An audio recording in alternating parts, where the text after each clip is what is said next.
Good afternoon, everybody. It is Saturday, July 20th, and boy, are we excited. Fights. There's a lot of fights. Mm-hmm. First off, we want to address some things. We actually have some shit now. Mm-hmm. We have some stuff. We do. Shout out to all 13 people who have been following us for the past, 5 months? Keeping us motivated, keeping us full, going, hungry. Mm-hmm. Yeah, so, we've upgraded.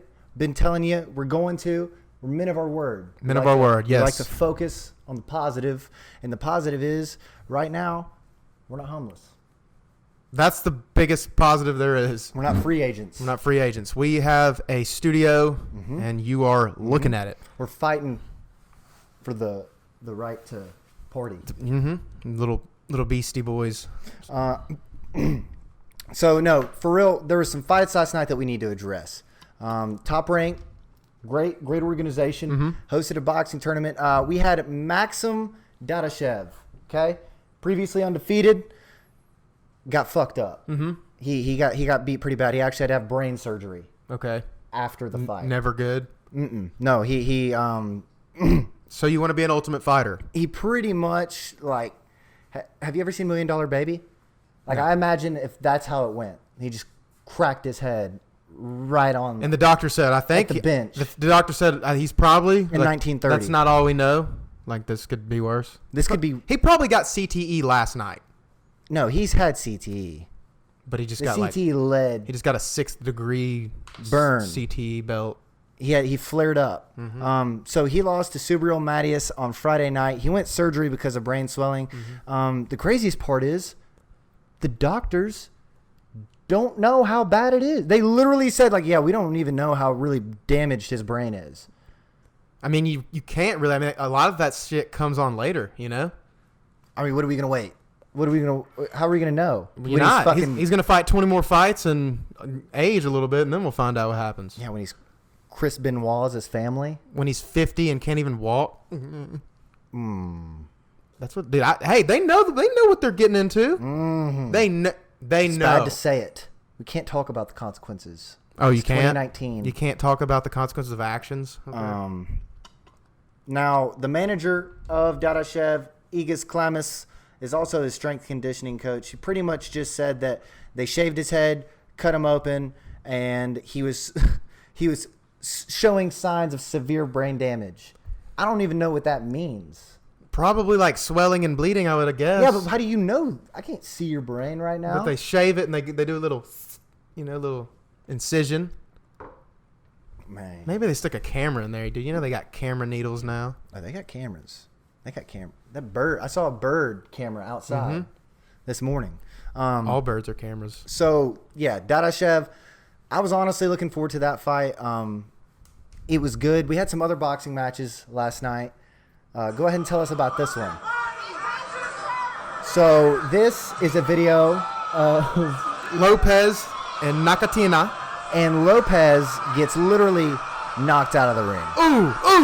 Well, here he's hit with the left, hit with the right. Oh, my goodness, he goes down. That's a big son of a bitch, too. And he just licked wood. That dude his lips went It looked like he went down a water slide. Can you imagine? Look at him getting back up, too. Look at that. That's the walk of shame. Look. It looks like somebody rubbed baby oil all over him. That's rough. Well, actually, you were fat at one point. So I was. No, you're just sweaty all the time. You're just constantly clammy. So it's like a little glaze. It's like Krispy Kreme glazed you up naturally at birth. And it gets you out of the shower. Does it get better? Yeah, but usually the shower's hot. When you get out, you start sweating because the shower was hot. You're just fat constantly. You're constantly it's like having 3 coats on you at all times. All time? All time. So it's like a 3-piece suit. Yeah, a lot of guys are like, ooh, you're fat. You probably can't fit in there. But with that glaze, you just okay. You Andy Ruiz your way in there. So speaking of fights, we've got some more fights. Tonight, we have Dos Anjos and Edwards. Leon, Rocky Edwards. We're gonna do a little treat for you guys today, and Carla, I'm gonna need you to bring out the tell of the tape. The tell of the tape is a segment that we do where we pick 3 of the best fights from the fight, and we break it down. So here we go. Our tell of the tape. Our first fight of the night is Andrei Arlovsky versus Ben Rothwell. Arlovsky is 3 years his elder, standing at 1 inch shorter at 6'2". Standing at 240 pounds is Arlovsky, as Rothwell 265. Rothwell with a 1.5 inch reach advantage. And our next fight, Greg Hardy versus Juan Adams. Greg Hardy sitting at 4-1 in his UFC career. Juan Adams sitting at 5-0. Greg Hardy, 3 years his elder, sitting at 30s. Both 6'4", 265. Greg Hardy with a 1/2 inch reach advantage. These men are virtually identical. And for the main event of the evening, we got Rafael Dos Anjos versus Leon Rocky Edwards. Rafael Dos Anjos with a 29-11 record. Leon Edwards with a 17-3. Rafael Dos Anjos, 7 years his elder at 34 years old. He stands 5'7". He stands 5'7". Leon Edwards at 6'2". Both men 170. Rafael Dos Anjos, 70-inch reach. Leon Edwards, 74-inch reach advantage. And for that, we'll take you to our Lake Forest law enforcement for your local stations. Jesus Christ. That was good. I didn't even hear you. I just... All right. Who do you have in these fights? What's the most? Right. What's the fight you're looking forward to the most? Honestly, Greg Hardy and Juan Adams, because these dudes are both freaks. 6'4", 265, and they're getting to swing at each other, and we get to watch it. I just hope it's not like the Nagano fight, because a lot of the heavyweight fights I feel like recently have just been over way too soon. Which I kind of hope it is. I hope there's a knockout in 10 seconds. It'll be cool. So Greg Hardy technically is undefeated, right? Because he had that DQ. So, you know, he could do it. He can do it. I'm really looking forward to Andrei Arlovsky. If you know anything about the UFC, he's old head. He's 40 years old. He's 27-17. Come on. I'm looking forward to it. I'm looking forward to that fight. So honestly, Dos Anjos and Edwards. That's the one I'm probably looking forward to the most. Rafael Dos Anjos. Why didn't more people have a mustache like that? Cause that's prime 80s porn star. It's like not too intimidating, but it's like if you fuck with me, bad stuff's gonna happen. He's one white cowboy hat away from a rhinestone. Dude, 1,000%. He's from El Paso. Oh, 100%. By the Rio Grande.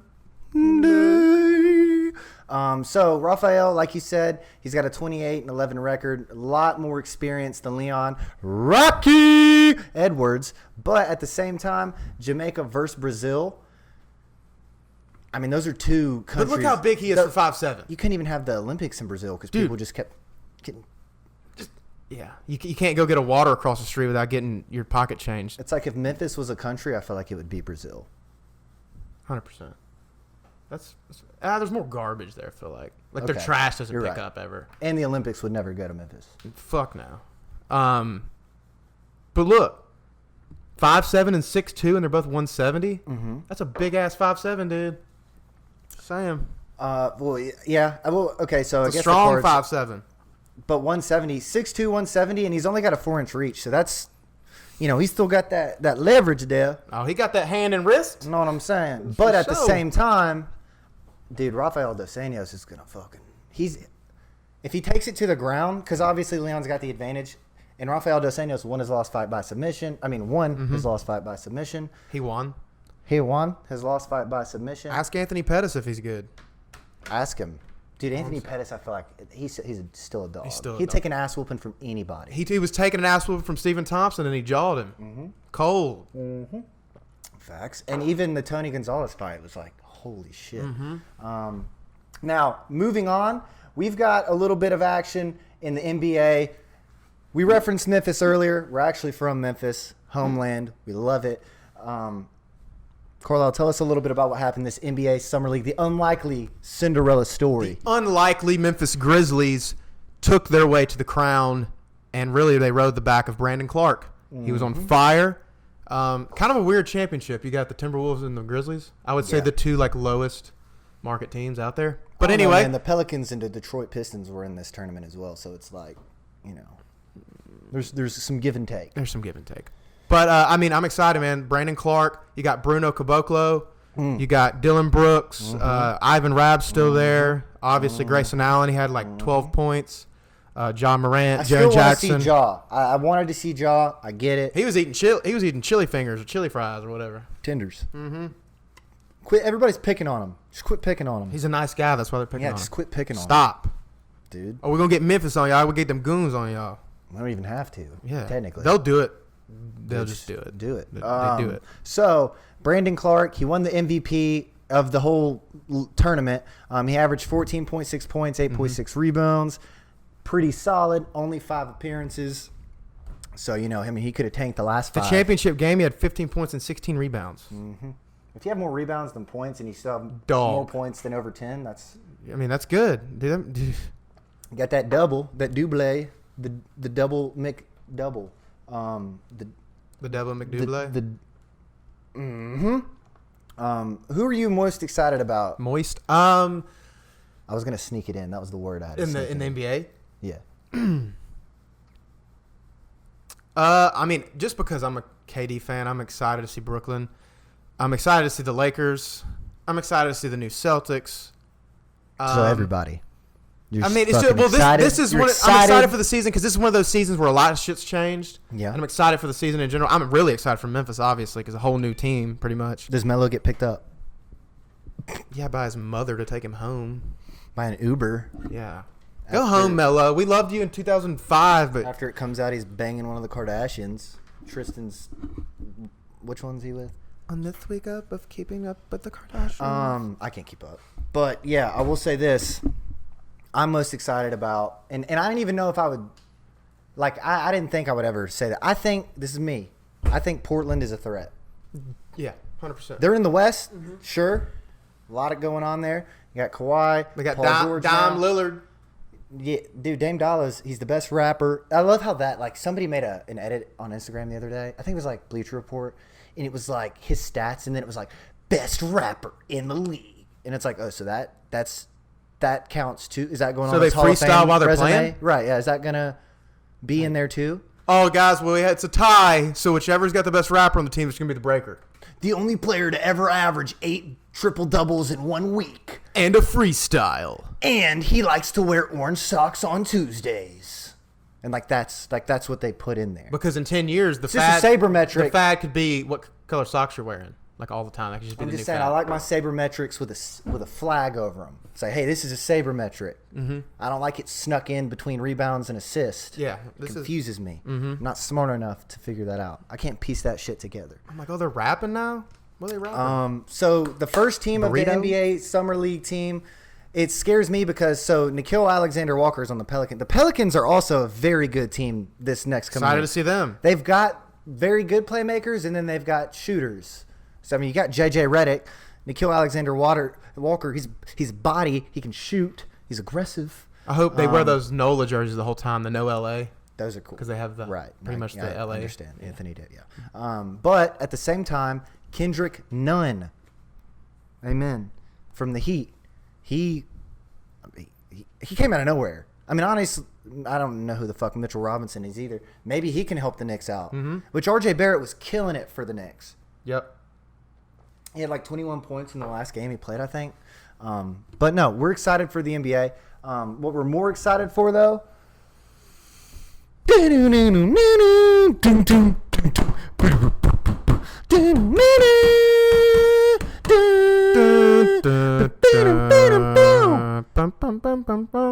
is. NFL. Hi, I'm Chris Berman, everybody. Football. John Madden. Chowder. I honestly can't fucking wait. I'm so excited. I've got a quarter chub thinking about this. Football season to me, every time I walk out of the door and smell grass. And you hear the crickets at night. Man. It just reminds you of football practice. Man. Sweating. Hear a whistle off in the distance. Training camp. Yeah, you do. You hear a coach yelling, and you're like, man, miss You it. want to puke. Just love it. Not that I ever really did much anyway, but it's the feeling. It's Yeah. the thought. Yeah, that's what we're B team. B team sports, get behind it. Or you're cut. To So, the C team. oh, man. They don't even play. Scout team. Yeah. Scout team. You're right. You're right. You're so right. That Yep. was Keith, everybody. We Keith, just wanna everybody. Shout out Keith, the producer. Keith is the motor that keeps the car running. He's One the second. he's the gas. He's the oil, he's the gas, he's the wheels, he's the steering column. Hell, he's that 93 octane that burns hot. The catalytic converter. So here, are we good?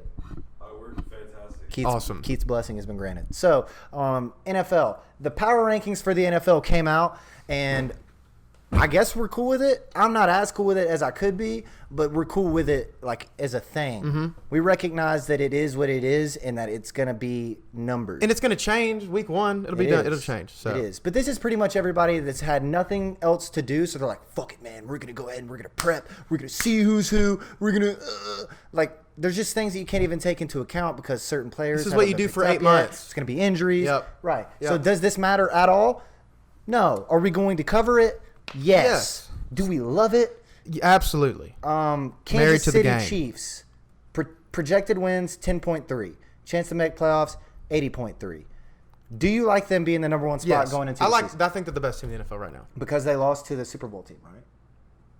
No, because I like their offense and they have the best quarterback in the league right now. And Andy Reid is a just tack. He's sharp as a tack on the offense.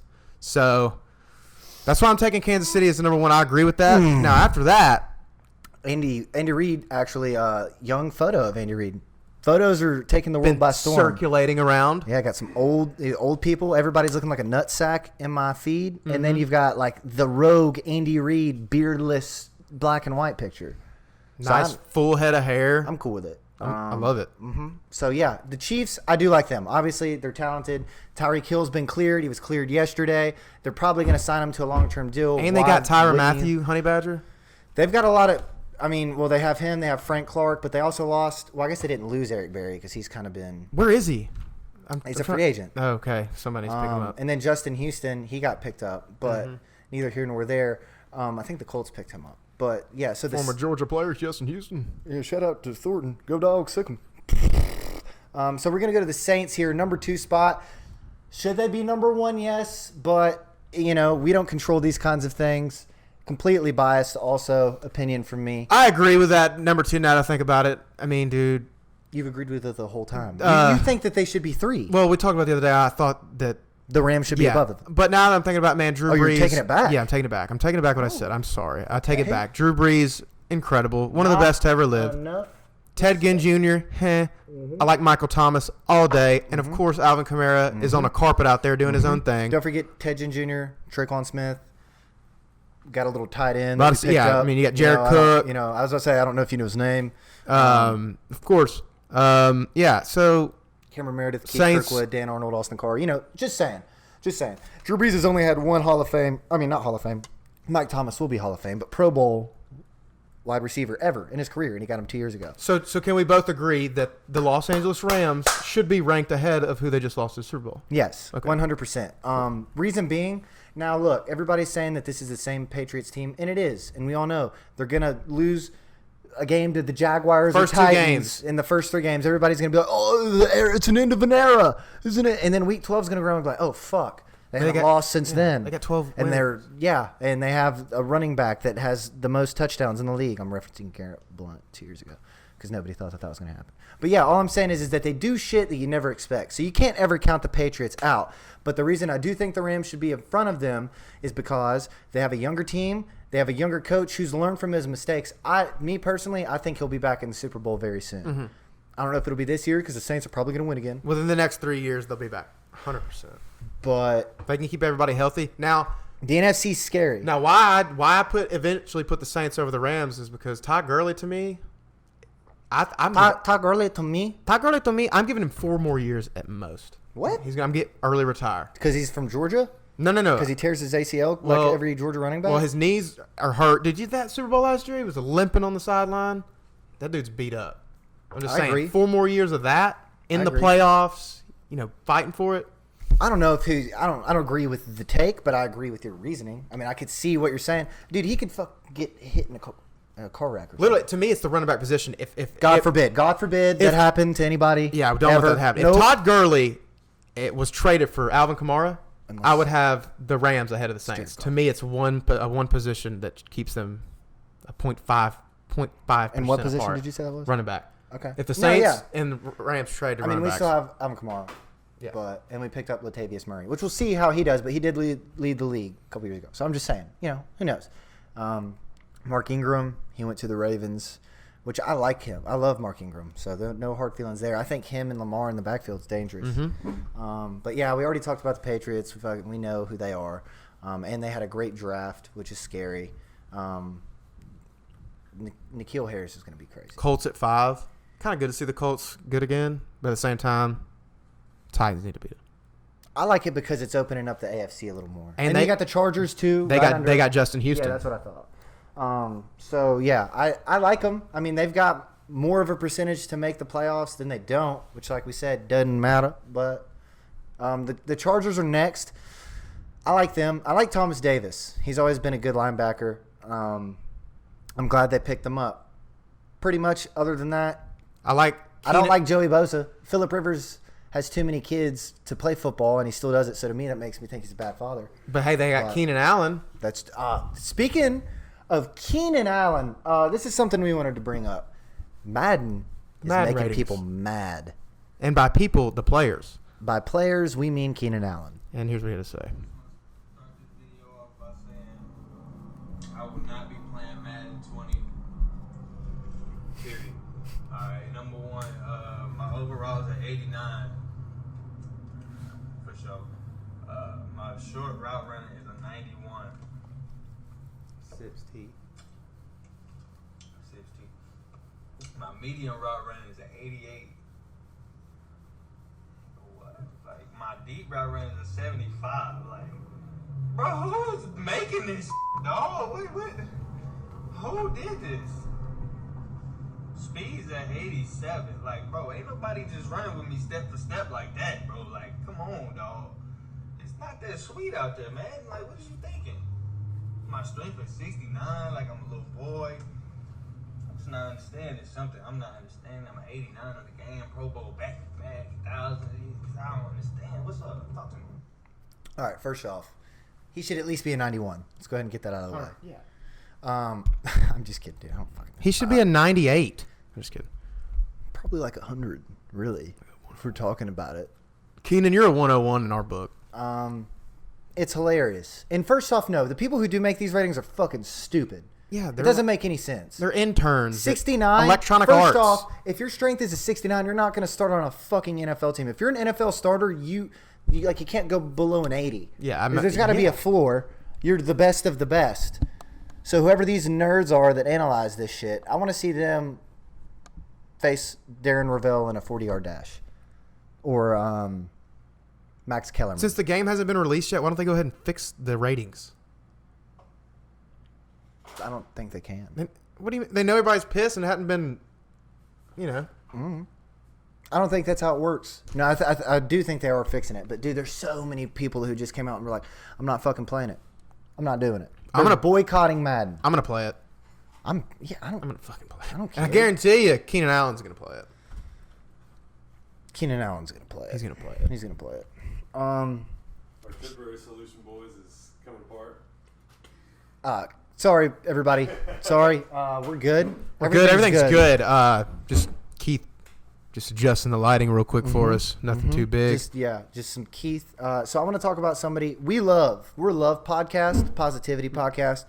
We're going to talk about somebody we don't love. We don't H, but we don't love. Mm-hmm. And this particular person has ranked Russell Wilson all time in front of Drew Brees. Who is this person? Chris Sims. Yeah. And he ranked him number 3. First off, Aaron Rodgers is his number 1. Is he good? Yeah. Is he number 1? Is he better than... First off, Tom Brady hasn't retired last I checked. He's number 1. Easy. Throw him up there. my opinion, the all-time leading passer. Hey, what's a quarterback's job, Carlisle? To pass. Oh, weird. Whoever's done that the most successfully should probably be close behind the guy with 5 Super Bowl rings. Maybe that's just me. I don't know. Also, he's been snubbed out of an MVP like 5 times. Only player with 5,000 yards. I'm not biased. I'm not a Drew Brees fan or anything. I'm just saying. It's because he's a short family man.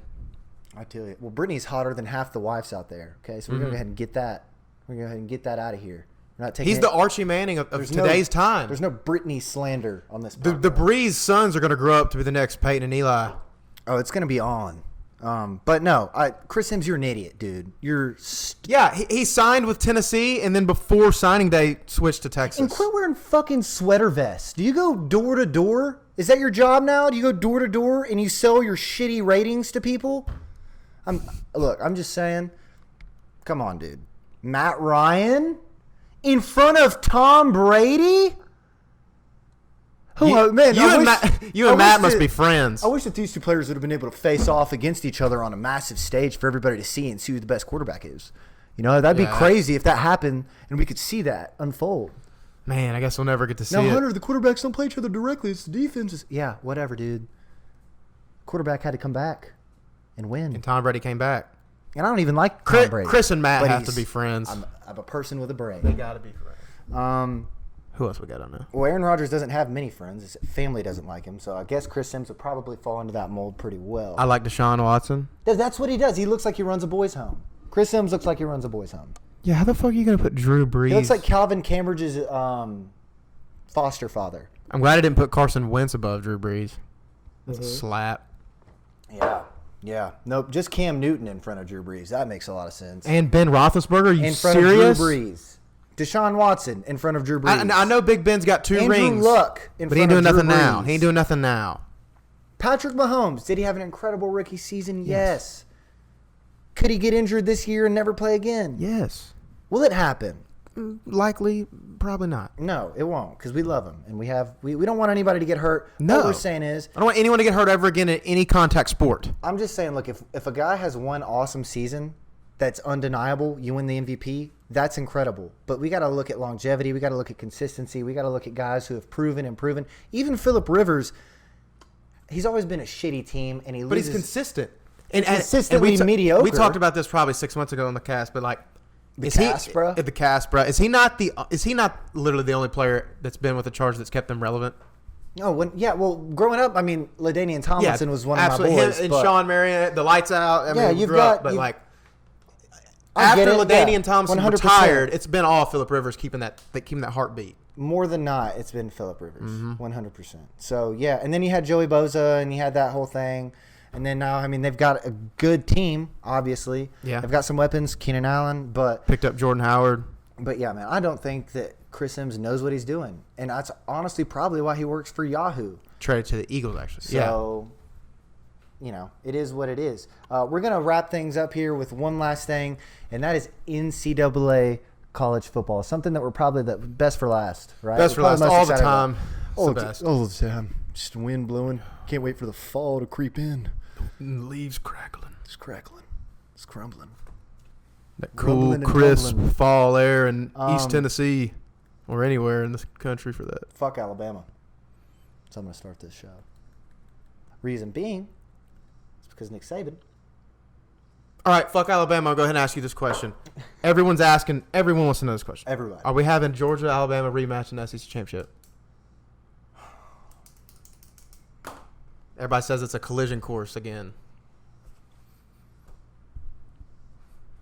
Me being who I am as a person, I'm definitely not going to say Florida has a chance. Yeah, fuck Florida. I don't think South Carolina has enough chance. And Kentucky's ass. So Vandy's not. Tennessee's definitely not.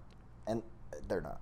So Georgia is going to probably win. Georgia out of the East for sure. So it's probably going to be Georgia. The West, A&M... Dude, Jimbo's recruiting like a motherfucker. He just got the #1 quarterback recruited for the 2021 LSU's got a lot of talent, quarterback hint, but we'll see what happens. Who else we got? Mississippi State. I don't know why they're projected to be a threat. I guess Joe Moorhead's supposed to be the the savior of Starkville. the Sylvester Croom 2.0 or so. I don't know, but why don't you just go chill in the Cotton District and let the big boys play football? Yeah. Okay. Yeah. We'll handle the rest. Back to the Big Ten. Yeah. Take showers at Penn State or whatever you do. They were in the SEC championship '98. Who'd they lose to? Oh, Tennessee. Oh, that's what it weird. is. Yeah. All right. So yeah, all I'm saying is that I can't stand Alabama. I can't stand Nick Saban. We get dicked by him every year. Mm-hmm. And I'm an honest Tennessee fan, okay? We're not biased either. We try not to even talk about it. But sometimes if you have an itch, you got to scratch it. We're not going to talk about them directly on the live because but just know that's who we root for. Now, I'm mad at Nick Saban because he addressed the media the other day and pretty much said that he doesn't like the transfer portal. Yeah. And he doesn't like what it stands for, how it's changing the game. It's basically what you're doing is you're giving the kids a chance to create a free agency within the NCAA, okay? Dude, you can literally up and leave anytime you want and go get paid more than anybody else, just like an NFL head coach. He could leave. He could leave. He could have a new team every year, and no one would bitch. What are you talking about? There's already a free agency for head coaches. Anybody could go pick up Houston Nutt or fucking the other Ole Miss head coach that we almost had. Hugh Freeze. Yeah. But I mean, Nick Saban's just an old head guy, and yeah, like you said, he looks at those players as X's and O's. I don't think he likes them having freedom, because if he has a team and they don't like how he's running things, they can all jump over to Clemson, and he don't like that. That's really what it is. And if you haven't gotten this yet, we're pretty much just saying what the media is saying. We don't give a fuck about Nick Saban. Now, to be honest with you, Michigan, that's funny what Jim Harbaugh said. I do think it's funny about what he said about Urban Meyer, how he was like, yeah, he's had success at every program, but Keith, those are the best nipples I've seen in some time. So, I don't even, God, you just threw me off so hard I don't even know what I was saying. Urban Meyer. Everywhere he's gone, he's had success, and he's had a shit trail, too. Yeah, he just had bad stuff follow him. Mm-hmm. Is he a good coach? Yes. Is he a good person? I don't think so. All I'm saying could be debated. That top, I'm not even going to say what I was going to say. Yeah. But we are going to say this. This was the first one. Let us know what you think. Comment, subscribe, like, follow. Hit that like button this right is there. the Tuesday Night Lights, brought to you by B Team Sports. We love you. TNL. Tuesday Night Lights, by the way. Go follow.